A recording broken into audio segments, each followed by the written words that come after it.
My name is Ana Reyes. I work at Barrick, Pueblo Viejo, at Dominican Republic. It's a mining company. I work for community relations or social responsibility programs at the mine. Um, I also work at Dominican Republic, but my background is to 2010 when the Samaritan Foundation started at Nicaragua. So I was part of the technical team, but since mid of this year, I moved to Dominican Republic to help this project. Well, I am Stefana. I work at Samaritan Foundation in Nicaragua. I started in 2013 as the coordinator of the volunteers program. We have a very big program there with volunteers. And since this year, I started working in a new project that we have an organization for doing innovative projects in the schools and also the communities. So today I'm gonna talk to you about first the organization Fundación Samaritana, how it works, and to understand why actually we decided to create the innovation center that is in which that's what the project I'm working now. And after that, Anna and Herman will present the deployment in Dominican Republic. Okay, so first of all, I would like to say some things about Nicaragua. We're a small country, 6 million people in the middle of the whole continent of America. We're the second poorest country, just followed by Haiti. We are ranked number 124 of 148 countries in access to technology. And I think that this is the most important thing, that only 8% of students have proved the tests for national universities. Only 8%. And a research made by a Nicaraguan organization last year proved that 80% of national employers base their hiring in soft skills in 2015. So I'm gonna just click this so you can understand how we created our model. Okay, so we started in 2009. The deployment, we are present now in 12 departments of the country with more than 45,000 children and teachers benefited in Nicaragua. We are also present in the 2 autonomous regions of the Caribbean coast, which is right here. And we have 2 digital islands. Actually, this is the Ometepe Island. It's located in the Great Lake of Nicaragua. And actually, all the kids of the island were benefited in 2012. So this island became the first digital island in whole Latin America. More than 5,000 children benefited there. And last year, this is the island that I was talking to you about the first day. It's Kern Island. It's in the Atlantic, and then we have we started the implementation last year too. Okay, so our program guidelines are the promotion of public-private partnerships. That this, of course, offers a lot of sustainability of the project. The ongoing training for human resources, because we train the teachers, we train the parents, we train the volunteers, we train even the students in the university, because we have a collaboration network with the universities.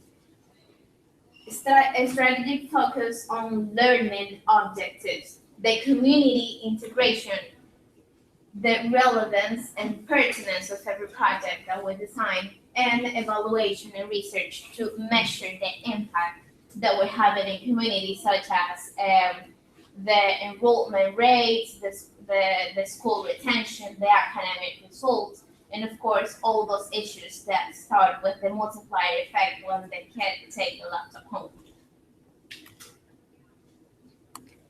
So this is the public-private partnership strategy that we have So we work with different projects with international cooperation, the private sector, the NGO, the universities, and the government, of course, with the Ministry of Education. So this way, we can keep diversity and sustainability for the projects that we are implementing. This is our implementation ecosystem. So we have three environments. First, the educational environment, because actually our implementation starts before the laptop gets into the school, because as I was telling you, we have created a teacher's training not only for using the Excel, but actually integrating technology in the learning process of the school, and of course in non-formal spaces. And this is what we work with parents. We work with the family, with the community, and we also give a special training for the principal, to manage all the project when it arrives to the school. Then we have the technological environment, of course, in the Excel laptop. But this is really important because for us, the Excel laptop is a really important issue, of course, but it's one element of the different issues of the implementation ecosystem, okay?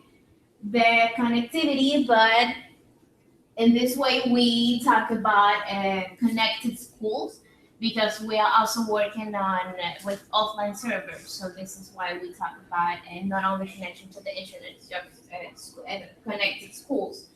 The software development, we started with the development of 15 new activities last year with the support of volunteers, and actually this is where begins the idea of the innovation center that we started last year, and the environmental sustainability, because every year when finish the academic year in schools, we go to the schools, we collect all the laptops, we take it to the 5 centers of maintenance that we have in the country, and hundreds of volunteers help us to give the maintenance of the Excel.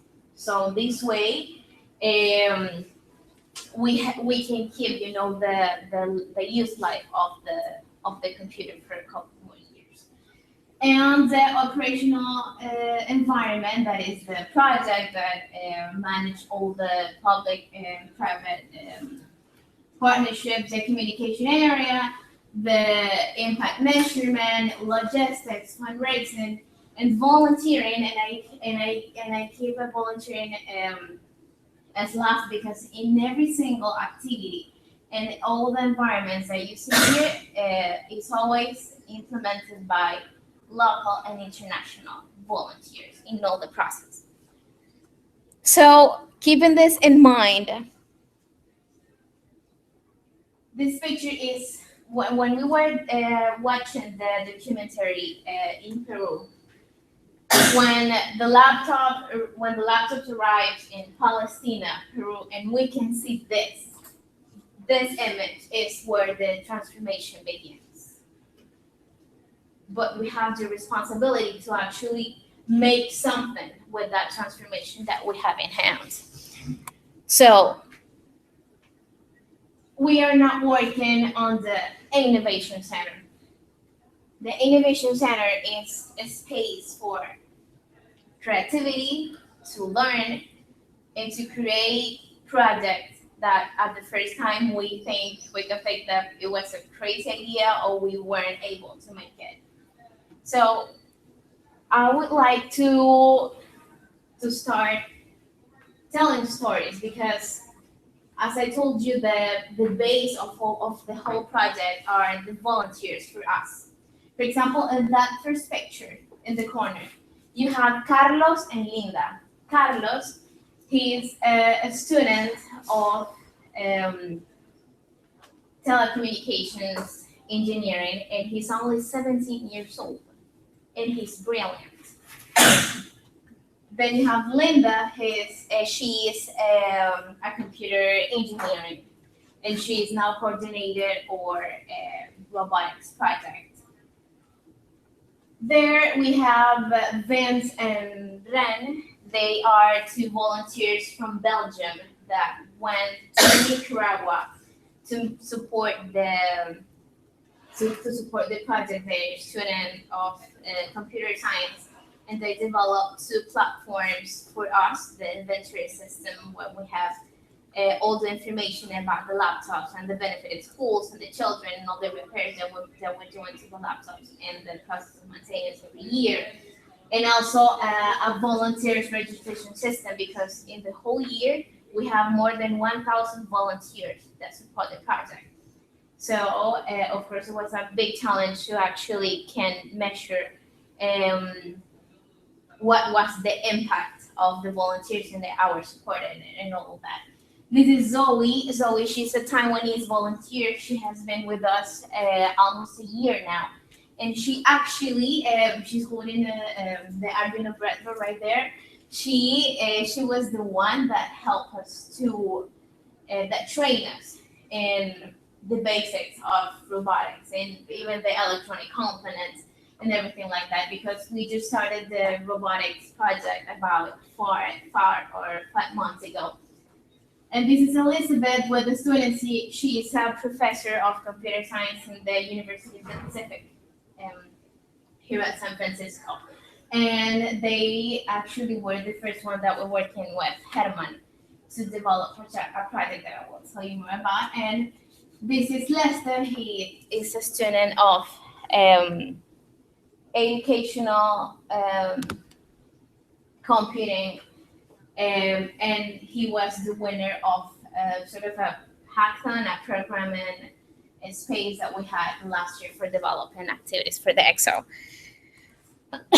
So the center was created thanks to the cooperation of Extremadura in Spain through an organization named Fundesit PCFX.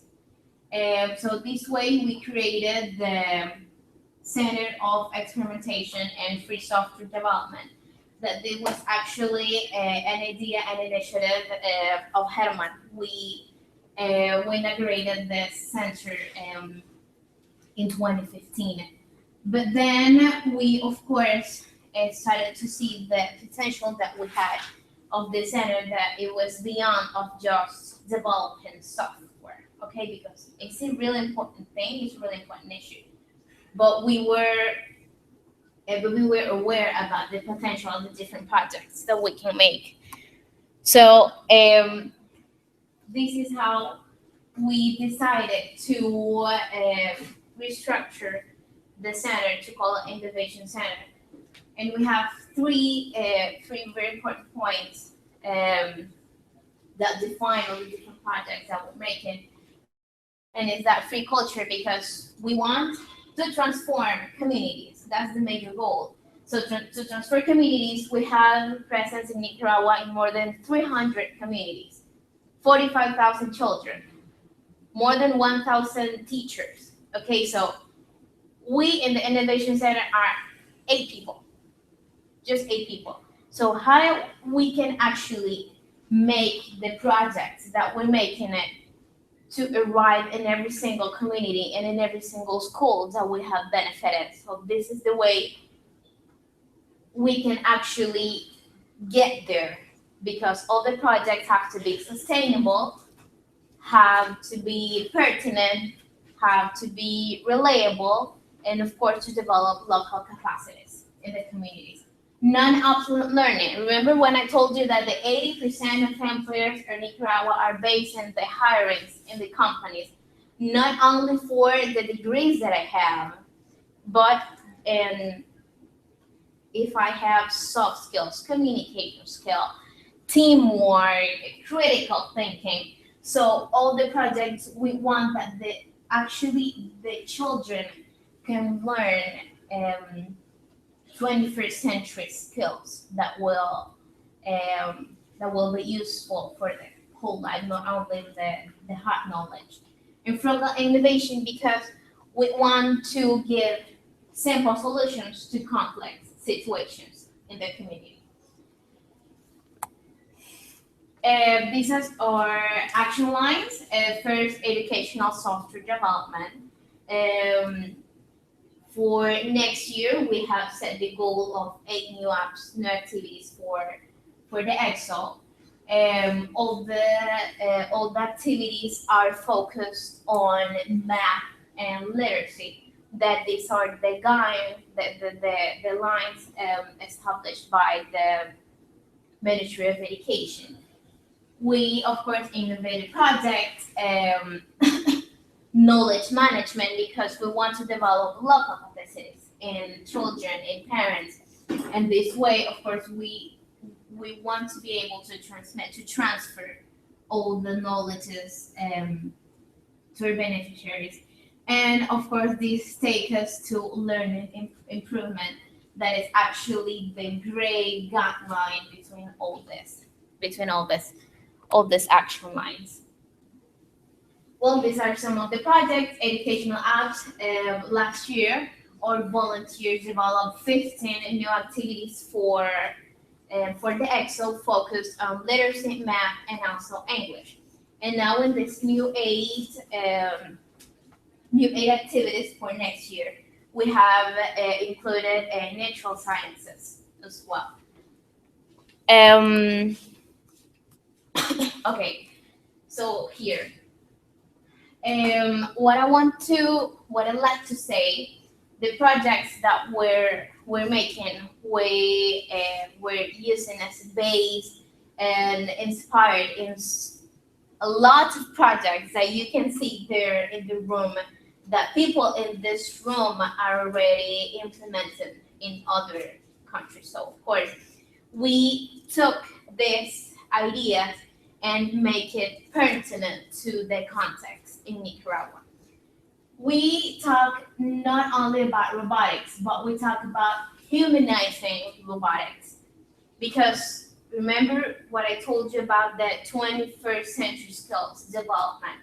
So we don't only want that the student can, know the mechanical process of just making one robot, but we actually want to develop skills in them that can actually work for life and of course for the context in Nicaragua. So this is the second version of the robot that we have. We used as a reference the Butia in Uruguay, the one that we just saw. So we want to combine free hardware with the free software, of course. For example, this robot, we use the parts, the spare parts of this one that you can see right here, the one's the first version. And we just use, I don't know how to call that, but it's like the transparent plastic things that you can put in a table for publicity and to put papers. You know what I'm talking about. Mm-hmm. So we just cut that, and with that we made the robot. Okay, so this is actually the goal that we have in the communities, that the students, that the teachers can use elements of their own environment to actually build the robots. This is our multiple charger. I saw that, and there are like different versions in some other parts of the world. So it's basically the same functioning way with the power supply. We used again the cables of the charger that weren't functioning anymore. So we reuse the cables, just modify the power source to connect it to the cables. And in our case, we're using a wooden platform, okay? And we're working now on a version 3 of this model to make it less heavy for the children, because of course the wooden platform is a little bit heavy for them. So we're working on it, and maybe if you can have some other ideas and feedback to make it better would be great. Well, this was the programming for education that we had last year. This was when we get the new activities, the 15 activities that I talked to you about. So we made this with 60 volunteers that were computer science students of two national universities. And okay, we are working with offline servers as well. I mean, the content that we have is really similar as well as some other projects. As you can see, Wikipedia, Wikicode, Khan Academy, on Cloud, OpenStreetMap. So maybe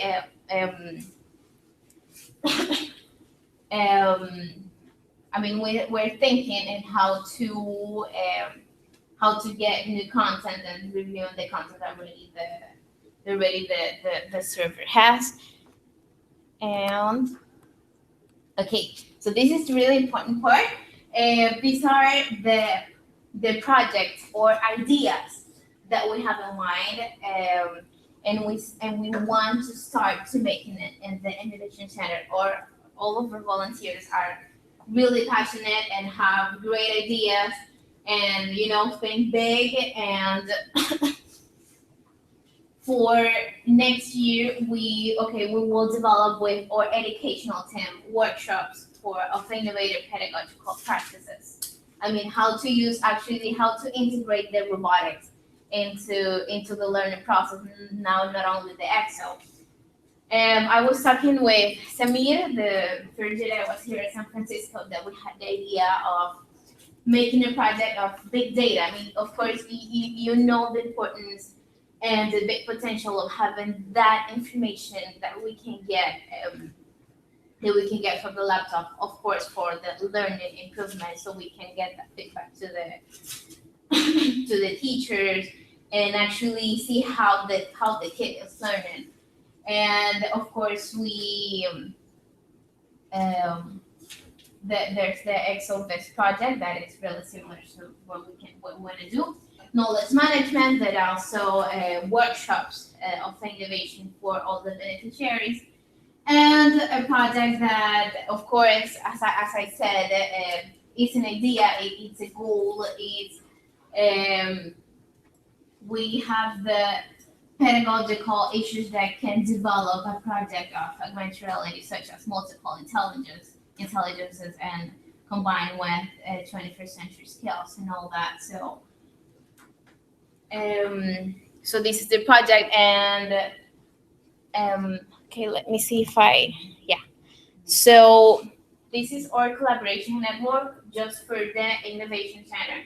So we are working with national universities, international universities, for example, the University of the Pacific, University of Miami, and of course the government institutions that are supporting the project. Okay, so I hope that I could make some enthusiasm in you, and want to support the projects that we have with the Innovation Center. Well, we have like 3 for 5 months. So we're gonna make the inauguration of the center in November. So I hope that you can see and have some other ideas of what the projects we would do. And thank you very much. If you have any questions, or I don't know if we're gonna continue directly and then answer the questions. I don't know how it's gonna be. However you want. Okay, I don't know. So You pose a question. please. I'm very interested in Raspberry Pi. I wonder Yeah. if that is anything in your future. Well, actually, we have an experimental laboratory in one school, because with the organization that we made the first development free software center, they gave us I believe like 30 Raspberry Pis. So we made with this laboratory in one school. So they're using it for programming in Scratch. So these kids that were programming in Scratch now are the ones that are working with the humanizing robotics project. The laptops you're deploying are XO4s from Olpc? Well, we have all the models in the deployment right now. But they're the XOs? Yeah. And so how are you gonna play your content includes videos? Have the XO4's been able to play those, XO's been able to play those videos? What videos? Well, you mentioned Khan Academy is, Yeah, actually, when you're doing it, we're doing that on the other model, right? Yeah, we're doing it on the other models too.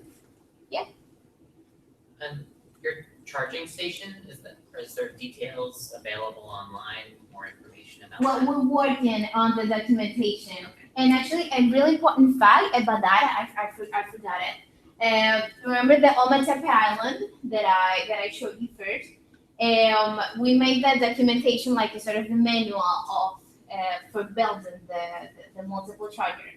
So a donor of the school made contact with the local volunteers and the local officers of Samaritan Foundation and the local, and so they built their own multiple charger. That is actually what we want to do. I mean, we're just 8 people and we won't be able to go to the 300 communities, but if the communities are taking the initiative to build their own charging station, so this is really what we want and what we're looking for. Question on the offline servers. Do you have the specs for the server itself? And Do you have a what? I'm sorry? the specs for the server, offline servers, do you have your own little black box that you're using? Or Yeah. is it just a generic? I think that Herman can help me to answer that question about the kind of server that we're using.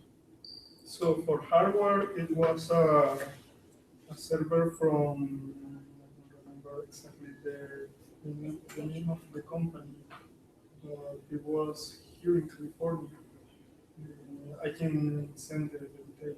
I'm interested in the specs and how many students you can support with you. Yes, and I think that last month they switched to a new server because the previous one were using Intel Atom, but the problem was when you were using OpenStreetMap, it was very slow. Yeah, I was just, I can see that. And they were using, I think that the version 6 or version 5.1 of the school server community edition. So they have to update. I have a question. Great job because you've approached the whole ecosystem and it's wonderful. How did you get so many volunteers and keep them? Well, that's a very good question. Well, the public-private partnership strategy is really important because through this strategy we have created a collaboration network with 15 universities in the country.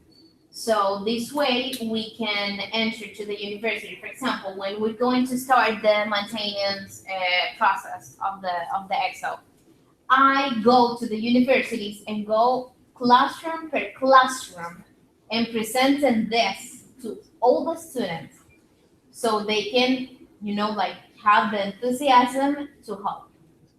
It's really hard. It's really hard. And of course, I take support of the volunteers that we already have, that they have, for example, 2 or 3 years supporting the organization. So it's different just to hearing from me than the volunteers that already have that experience. But I would say that the collaboration network is really important and that relation with the universities. Ask a follow-up question. Yes. The new activities or apps that you develop, do you share them back on Sugar Labs or any place that others can access? Well, we haven't done that yet, but but of course we will do it. Of course we will do it because we want to share. Actually, because for example, in Latin America and some places as Africa have the same context that we have, so of course this activity would be interesting for them. So do you need any help in doing that?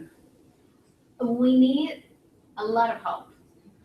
That's it. We need a lot of help. Like actually, something that I always say. I mean, you help with an idea. I mean, a great idea of telling, hey, maybe that project could work better in this way, and you're doing it But I'm thinking more in terms of getting these activities up to the activitiessugarlabs.org. Yeah. If you have somebody who's going to do that, I'd be happy to work Okay, with them perfect on then. walking Okay, through the yeah. process. Yeah, perfect. I can contact you through email so we can start doing that right back. Yeah. Would it be fair to say that Samara now owns Olpc?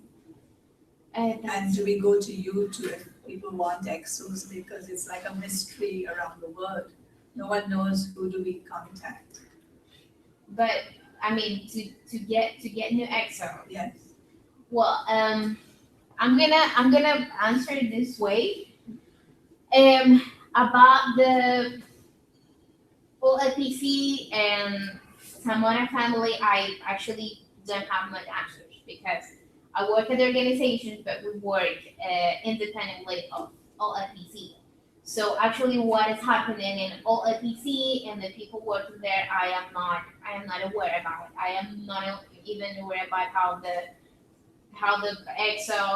selling of the EXO is going on, and I really wouldn't be able to answer that So you're in the same shadow we all are. Mushroom tree. Yeah. It's probably my fault, that you probably explained this, but maybe you can explain it better. As you go, what is it, 47,000 beneficiaries and higher, do you have, I guess the crux of my question is, do you have a standard contract, per se, with a particular region or a particular school? How many of the schools are private versus public? You probably already explained this.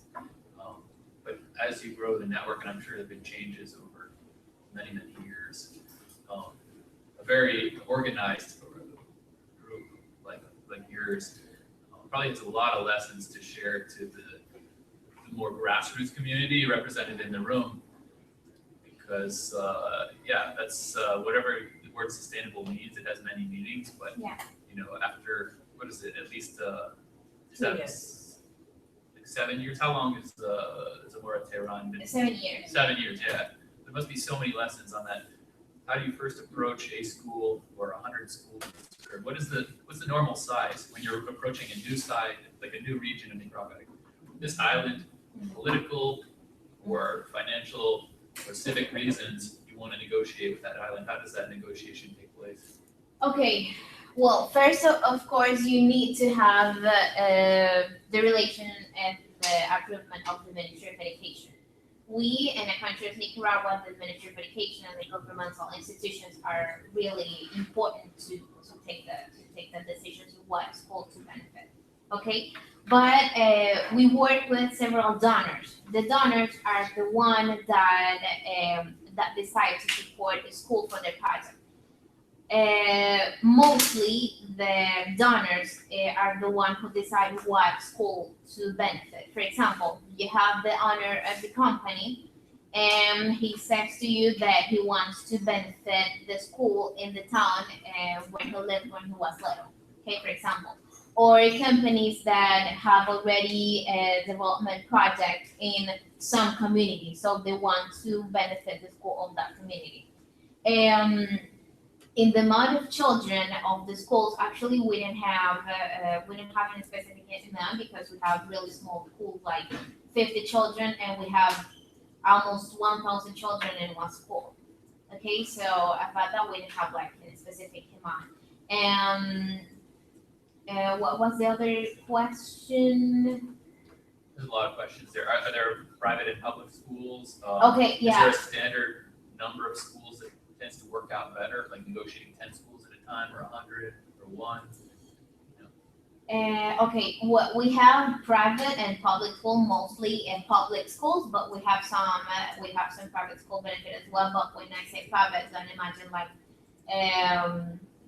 students that can't even afford a laptop, even being in private schools. And the other question was the 10 school, 100 school. I didn't get that. What's the scale when you go in to a region? Do you deal with all of the schools, or do you deal with Oh, one school Like at a a regional time? Okay. governor or a regional school system? Okay. Is that a model that works, or is it better to go school by school? Well, I would say that it's really important to work school by school. But when we write to our community, we set the goal to benefit all the schools in that community. So that way, that's how we have the whole Olpc Island covered, the greater Corn Island covered as well. Another cities that are really poor in Nicaragua, one is named Ciudad Sandino.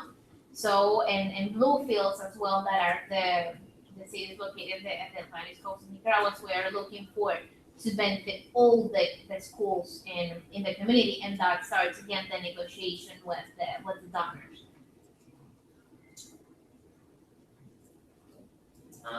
Just want to make sure we keep moving, so. Yeah. Thank Thank you. you.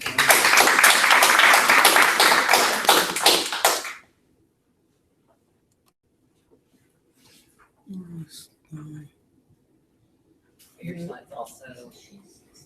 Yeah, it's a PowerPoint.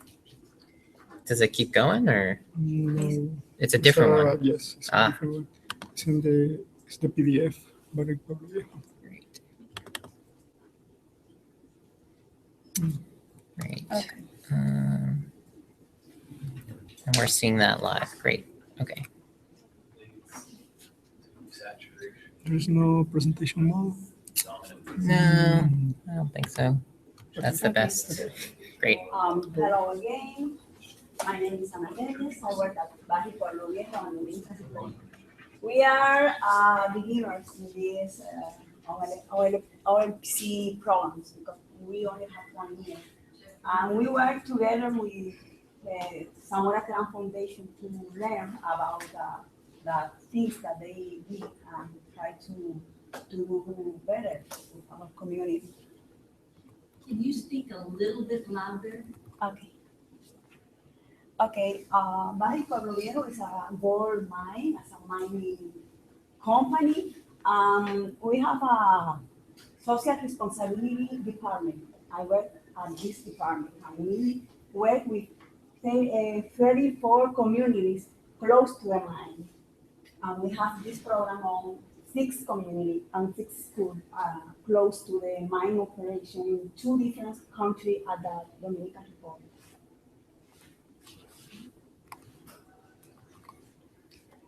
We start October 2015 with a pilot program. We have 750 computers. We are new in this way. We have 600 computers that bought for the school. And another school has 150 computers, and we adopt them work with them to do the support that they need for the program.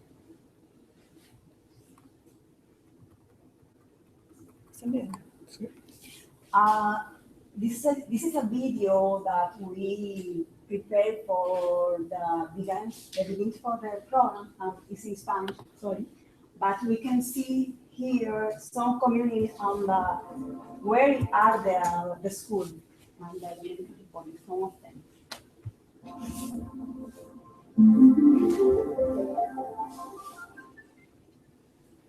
Buenos días, bienvenidos, bienvenidos a la escuela. Buenos días, buenos días, bienvenidos, bienvenidos a la escuela. Qué bueno que están aquí, nos sentimos muy felices. Sin ustedes no hay escuela. Buenos días.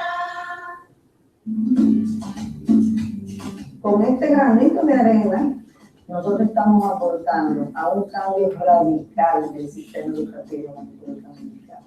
Ustedes están viendo no solamente la oportunidad de una mejor educación, usted está abriendo a un niño la puerta al mundo completo.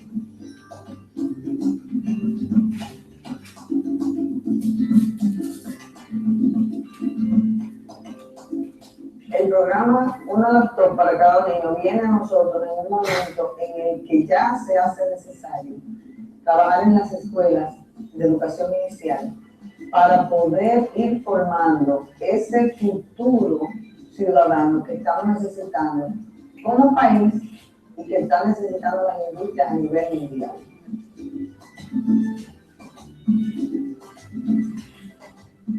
Va a ser un paso trascendental de llevar la tecnología, la modernidad realmente a las escuelas, porque cada niño tendrá una computadora que podrá manejar, que podrá jugar, que podrá desarrollar destrezas. Con la computadora se aprende a leer, porque gracias a Dios tenemos una plataforma de programa inmenso de cómo un niño puede leer, puede escribir, las matemáticas, las ciencias sociales, en todas las asignaturas están ahí para que ellos se desarrollen. Podría tener herramientas que verdaderamente pueda aplicar. El maestro tiene también la ventaja de que el estudiante nunca le podrá decir no, dice la tarea. Hay una actividad que llama Buco a la Cula, que estoy luego porque empieza el año escolar para trabajarlo con los primeros grados. Pues tú te entusiasmas, tú dices, wow, sí, se puede.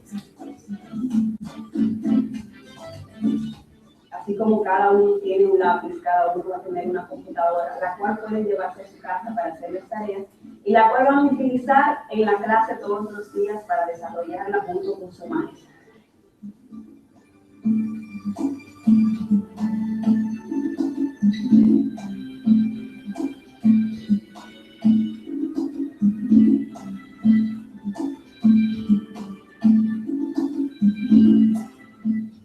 Los padres se han sentido satisfechos luego que han estado informados de este proyecto.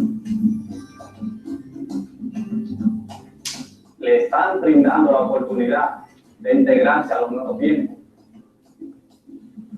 Para mí es algo muy positivo, porque cierra la brecha digital que existe entre los más pobres y los más ricos. Y no solamente los padres, los hermanitos también van a aprender mucho. Cuando el niño lleve la laptop de su casa, puede el mismo padre puede adquirir los mismos conocimientos que lleva el niño. Tenemos niños que tienen problemas de aprendizaje. Entonces la computadora nos facilita enseñar algunas cosas que con cuadernos y libros no se les puede enseñar. Hay niños que no sabían dónde estar, no sabían multiplicar y con esta aplicación sí aprendieron. El futuro de la educación, más que nada, es como maestro. Si tenemos mejor educación, vamos a tener una mejor país automáticamente. El maestro tiene que esforzarse más y mientras usted como profesional no hace fuerza, más crece. Lo más difícil de todo fue el llevar el internet a cada una de esas escuelas. Tenemos el compromiso de crecer, pero hacer que todo el que está alrededor de nosotros crezca. Vamos a beneficiar a 750 niños. O sea que el piloto es bastante grande para ser un piloto. El primer día ellos la vieron, nosotros no les dimos como abrirla, ya la vimos solos. Comenzaron a jugar, comenzaron a ver aquí, nosotros les enseñamos cómo usarla, les dijimos las reglas, ellos se entusiasmaron y nunca se le va la fiebre. Vi muchos programas nuevos, les enseñaron cosas como cuidar nuestra computadora, cómo limpiarla. Las XO parecen como una computadora de juguete, pero en realidad no son. Tienen casi todas las especificaciones de una computadora normal. Poseen USB, tienen cámara web, teclado, mouse. El sistema viene con más de 50 aplicaciones instaladas, educativas. Ellos van a poder hacer sus tareas sin dificultad, a navegar en busca de un aprendizaje con la tecnología que va a estar a su alcance. Entonces el primer día va a ser muy emocionante. No, eso va a ser una maravilla, tener todos esos niños con una herramienta. Que el año que viene nos sentemos aquí mismo digamos, viva, hemos logrado mucho. Para contribuir a un mejor futuro de las nuevas generaciones de dominicanos, tenemos que abrirles las puertas de la tecnología. Los invito a ser parte de este cambio.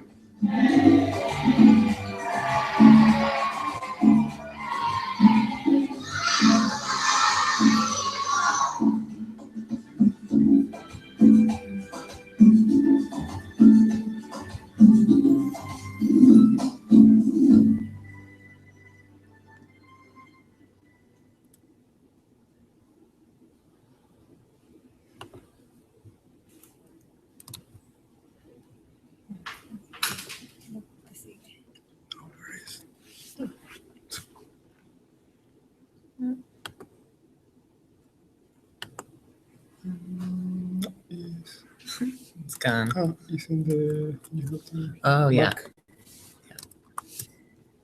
There it is. But not the right page. Okay.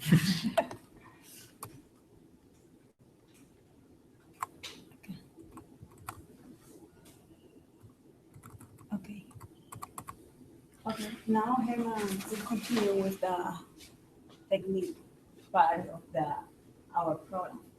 So, as I said, my name is Herman. I previously worked at Samaritan Foundation.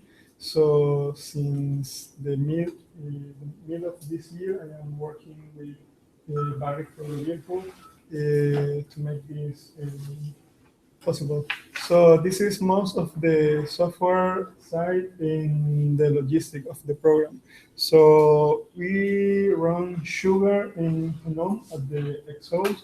We are using activities from sugar activities, but also we put local contents like the books of mathematics, Spanish, and also some stories that the same kids they create.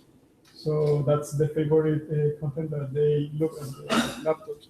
And for the teachers, we use GNOME because they like these programs like Windows, like Abbey Word, Numeric, Firefox, and all that. For the inventory, we use this tool. This is a inventory application system which was developed on PHP, MySQL, and Apache. So the source code is in that repository, which was the same that the Samaritan Foundation created with this student from Belgium. And to keep the information of the damage, we use the simple tool, the track system. So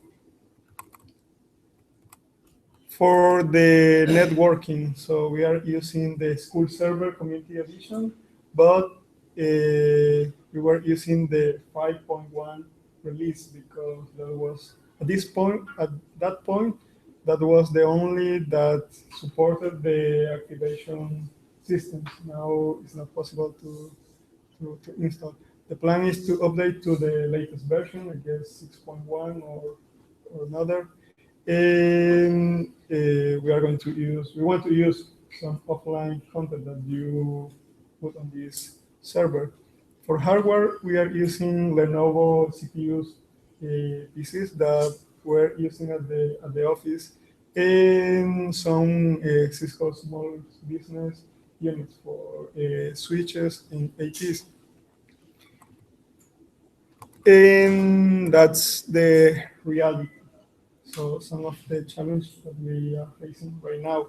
So for example, we need to look at some other options for the servers because the environment conditions at this school are very bad. For example, you can get dust, humidity, heat for these devices. And the other problem that we have is the internet connection. These 7 schools are in the rural area, and they are connected using this 3G modem, and they only get 7 gigabytes every month. And the thing is that this data is only available for the first 3 or 4 days. Then is out of date. They look more a lot of information on the internet. So we need to face this reality. And also this connectivity is so expensive at the Dominican Republic. We also have some problems with the electricity. So if there is no electricity at the school, there's no server, there is no internet, and the kids, they don't use the laptops because the favorite activity is the internet. But if you have no electricity, how do you charge the laptops? But in the house, they charge. So they laptops charge at home. home. And also, we have a lot of damage. 30 or 40% of the damage most are the screens, keyboards, and chargers. And that is a big problem because, right now the EXO is, I guess, end of life. So we don't have. Over what period of time did you get this 30 to 40%? 1 year. 1 year? Ouch. And you don't have batteries up there, and that's the reason, because batteries die over time, and you haven't had enough time really to get the battery problem. Our number one problem is batteries, because we've been at it for 8 years now. So. We this year, for the first year, we bought some replacement to Olpc, screens, batteries, I guess chargers, but we need to look to some other option like the charger stations because we have a lot of, I guess, 100 broken chargers, so we can create a lot of charger stations. So that's the reality that we have. Right. But if you create charger stations, then that implies you're going to be charging at the school, right? Well, that's part of the complex situation. So maybe if there is electricity only half day, they can charge the laptops. So maybe we can use some other option like solar power or only the school server. Maybe we can use the Raspberry Pi as a school server. So yeah. Well, solar power is pretty practical. But the other challenge that are not here is the social context of the Dominican Republic. So if we put this solar station, they get. We are working with the authority of the area of the school to try to get some things to do with this problem that we have at the school. Because one school never had electricity, 25 years without electricity in one school. And we are working with authority, talking to people that can do that. It is a problem that we have in the Dominican Republic. The energy is not permanent, and that caused damage at the equipment, something like that. We didn't have in Lesotho, we didn't have the theft problem. It's so far away from anywhere, there's no place for a thief to take it, right? It's like, but one of the things that worked out to be very practical was these plastic screens, solar. Yeah, because those you could take and lock them up overnight. Okay. And just bring them out and put them up. Could be a good idea. Locking them up is sometimes harder than screw. Well, it's the same as locking up the server and anything else that's valuable. But at least you could take them down. You don't have to put them permanently up on a roof. You could just. Only when we need the electricity. Maybe. I don't know. But we are thinking about it. So that was our presentation. Thank you. Yes. What hours per day, which hours of the day do you see most usage? I know I visited with you some of these schools, and I don't know, I'm just curious, do you have a little bit of after school kind of stuff going on, or is it all in class? The laptops. The usage, yeah. When are, like, for example, the first 3 days of the month must be very popular if you're allowing everyone to use, or a lot of the kids of all ages to use the internet, or for certain ages. Some kids, when they finish the class hour, they came back to school and stay around the school using the internet because they don't have internet at their house, at their community, only the school have. And they have, So that implies, from 1 PM to 6 PM, like someone was able yes, to. we are working on that, Okay. to put a strong hour that the internet go down. One thing Things we like that. did is we parceled out the gigabytes over the whole month so that you get 300 megabytes one day and then the next day and that sort of thing. So that at least there is some opportunity to get in early and get a little bit of internet. Maybe that helps. Yeah, I think that could help us. We are talking with the IT department of the company to get more data from 7 to 25 Yes. gigabytes. But that's the problem with the internet. We If don't you have, have internet, you always want to use yeah, internet. but we don't have more choices because the company internet, the communities are very far. And not all the company can put the internet over there. We have a lot of things to do before because it's. So this, when you said 3G modem, that is the USB thing that you attach, right? And so 7 gigs is for one device. For one device. So if you have like 2 or 3, then you will get All the 14, day. right? The 14, 21, 28, right? Multiples of 7. Can we do that? Or is it that 7 gigs is only like max you can get? It's the max. Yeah. But if you have 2 devices, You need No, two two accounts. modems, It's 2 accounts to get twice as much. Yeah. right? But if You you have have to 2 pay modems, to then use. you can get 14. But you pay twice as much. That's fine, but We're solving the problem, right? we'll get the money from you, Tony. And, If you have 2 modems, can you get 14? I guess. Yes. Okay, because I'm thinking about that, which is, depending on how much you have to pay, you can still load balance. But the second thing, what George was saying was, there are ways to actually slow down the traffic. In which case, the 7 gigs will not get spent. You can limit to some lower rate on the server. So even though you have 7 gigs available there, what is available on the laptop side will actually be less. It's not very easy to do, but there are ways to do that. There are ways. With Kotlin. That might It's just also. traffic shaping. Huh? It's just traffic shaping.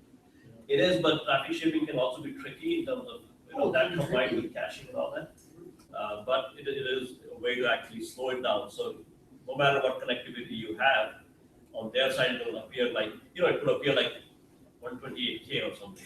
Yeah, so basically you take YouTube out of the picture as well, and not enough in there. My experience is the kids like to watch cartoons, so they'll use up all of the bandwidth on the cartoons for the first 2 days. That's probably exactly. Yes, that's part of the work to update the server to the latest Right, version. and then if you have caching, some kind of, so on the server, then some of the stuff can be cached, not all of it, but so.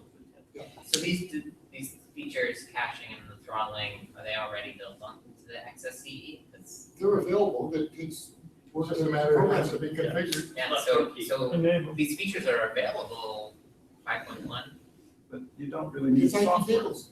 Yeah, so Yeah, but available doesn't mean that you just go in and say yes to a variable and it works. Wow. It means, somebody has to You have go to write configure IPs for it. Somebody's No, got to configure. well, this is the Jerry will question. configure It's like the thing is they're using your thing and Well, sure. your product and I don't think this is a technological issue. right. What you do is you only have one passport to the internet, one password to the internet. The only one who has it is the teacher or the one laptop. And then you can give kids a chance to get on that one laptop. You don't need software to solve that problem, I don't think. Well, it's a social problem.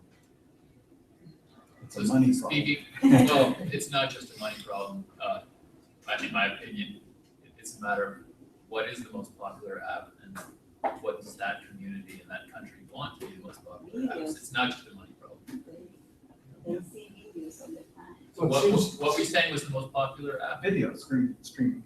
No, YouTube. The browse activity. Oh, browse, okay. Browse activity. But after the first 3 days of the month, what's the most popular activity? They took a lot of pictures and videos, and there are some bad stories about kids taking photos and selling to the other students in that same school. Girls, What age? I guess fifth grade, sixth grade. eight. It's very, very complex situation. Yeah. in Dominican We Republic. have a complex social situation there. Well, that's, it's a Yeah. social issue. We were a lot of meetings with the parents and trying to, they help us to do a better job. It's difficult because we have to try to educate the parents first and then try them educate their children.